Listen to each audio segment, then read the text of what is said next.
Hello everyone, welcome to my channel বিথিশার রান্নাঘর। আজ আমি আপনাদের সাথে যে রেসিপিটি শেয়ার করতে চলেছি সেটি হলো কাঁচকলা আলু দিয়ে ট্যাংরা মাছের হালকা ঝোল। তার জন্য প্রথমে ট্যাংরা মাছগুলোকে ভালোভাবে কেটে ধুয়ে লবণ হলুদ মাখিয়ে রেখে দিয়েছি। এরপর কড়াইতে তেল গরম করে নেব।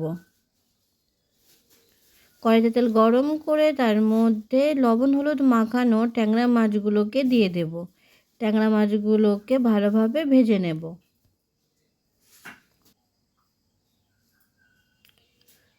মাছগুলো ভাজা হয়ে গেছে, মাছগুলোকে তুলে নেব। আর যে মাছগুলো আছে সেই মাছগুলোকেও দিয়ে দেব আর ভালোভাবে ভাজা করে নেব। মাছগুলো ভাজা হয়ে গেছে, মাছগুলোকে তুলে নেব।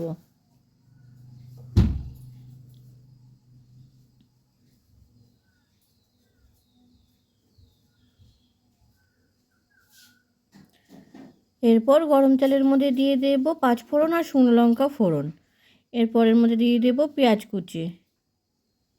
পেঁয়াজটিকে নাড়াচাড়া করে নেব আর ভাজা করব।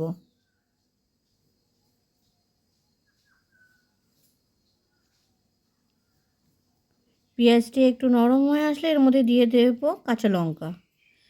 কাঁচা লঙ্কাটাকেও ভাজা করব।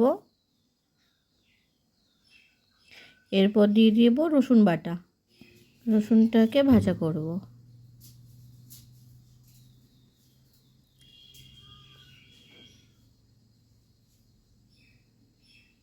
রসুনের কাঁচা গন্ধটা চলে গেলে এর মধ্যে দিয়ে দেব কেটে রাখা কাঁচকলাগুলোকে, দিয়ে ভালোভাবে মিশিয়ে নেব।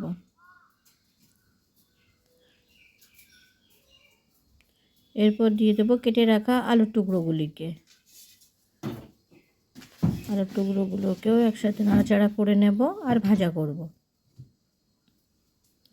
এরপর দিয়ে দেব পরিমাণ মতো হলুদ আর পরিমাণ মতো লবণ, দিয়ে লবণ হলুদ দিয়ে ভালোভাবে নাড়াচাড়া করে নেব আর ভাজা করব।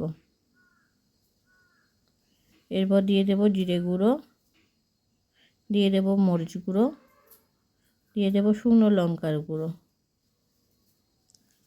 মশলাগুলো কলা আলুর সাথে মিশিয়ে নেব আর কষতে থাকবো।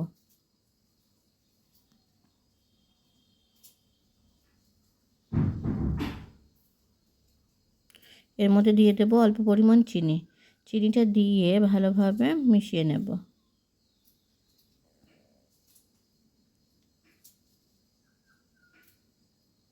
এরপর এর মধ্যে দিয়ে দেব পরিমাণ মতো জল।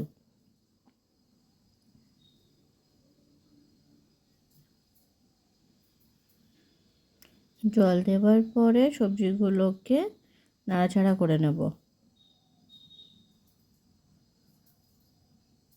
আরও একটু জল দিয়ে দেব।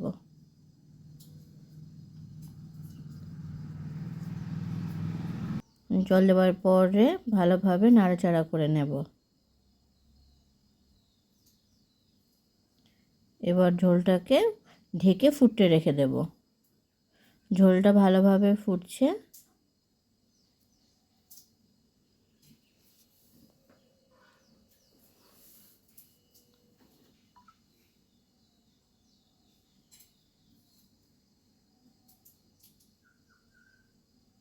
এরপর এর মধ্যে দিয়ে দেবো ভেজে রাখা ট্যাংরা মাছগুলোকে।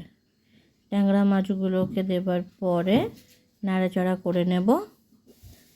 আরও কিছুক্ষণের জন্য এটিকে ঢেকে ফুটতে রেখে দেব।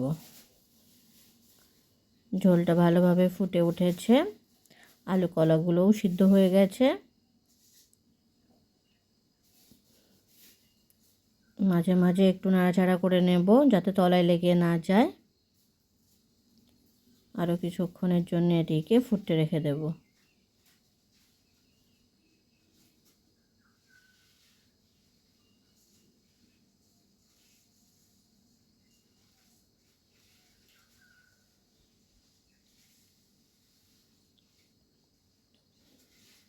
এরপর এর মধ্যে দিয়ে দেবো গরম মশলার গুঁড়ো। গরম মশলার গুঁড়ো দেওয়ার পরে ঝোলটাকে একটুখানি নাড়াচাড়া করে নেব। তৈরি হয়ে গেছে আমাদের আলু কাঁচকলা দিয়ে ট্যাংরা মাছের হালকা ঝোল। ভিডিওটি কেমন হয়েছে অবশ্যই কমেন্ট করে জানাবেন। আর ভিডিওটি যদি আপনাদের ভালো লেগে থাকে তাহলে চ্যানেলটিকে অবশ্যই সাবস্ক্রাইব করে পাশে থাকবেন।